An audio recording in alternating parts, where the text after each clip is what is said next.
My name is Richard Donovan, and I will be outlining the impact of COVID-19 on major trauma services at North Bristol NHS Trust. Our study aims to review the trauma operating workload, theatre time, and outcomes during the early pandemic, comparing it with a year earlier. We performed a retrospective comparative cohort study and included all patients undergoing operative intervention for an emergency or urgent trauma admission within our trauma and orthopaedic department.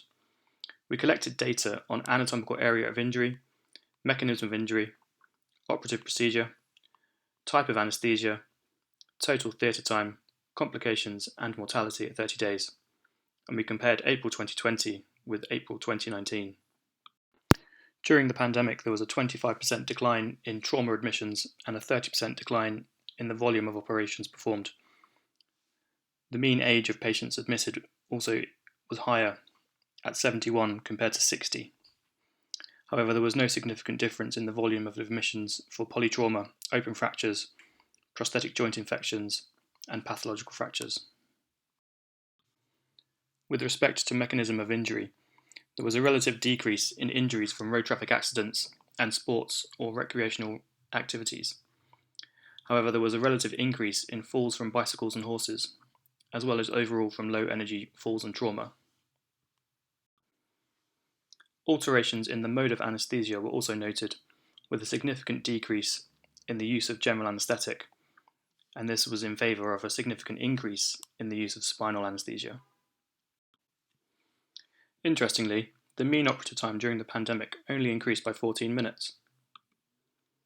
Despite requiring additional time for donning and doffing of PPE, and 6 minutes at the start and end of every procedure to filter the air in the theatres.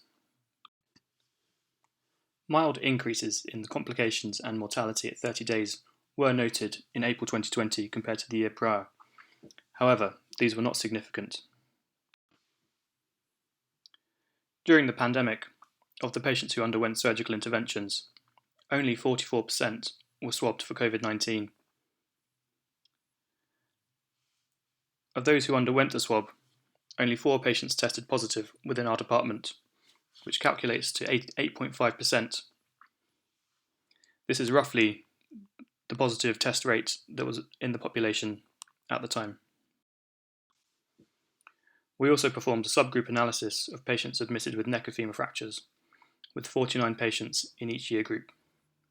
Similar changes were noted with respect to the modes of anaesthesia used. However, similar to the rest of the group, there was no significant increase in 30-day mortality. We have 4 key take-home messages from this study. First, there was no decrease in the volume of patients sustaining falls, nor the number of patients admitted of hip fractures. Second, mean operative time only increased by 14 minutes, despite accounting for donning and doffing of PPE and the aerosol generating procedures. Our experience in providing trauma services at this time did not lead to a significant increase in rates of complications or mortality at 30 days. Overall, orthopaedic trauma services need to be maintained during any further national lockdowns or waves.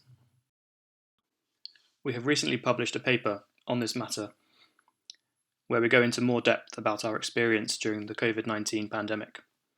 And I would encourage anybody who's interested to learn about this further to visit the link enclosed. I've also enclosed my email address if anyone has any further questions. Thank you.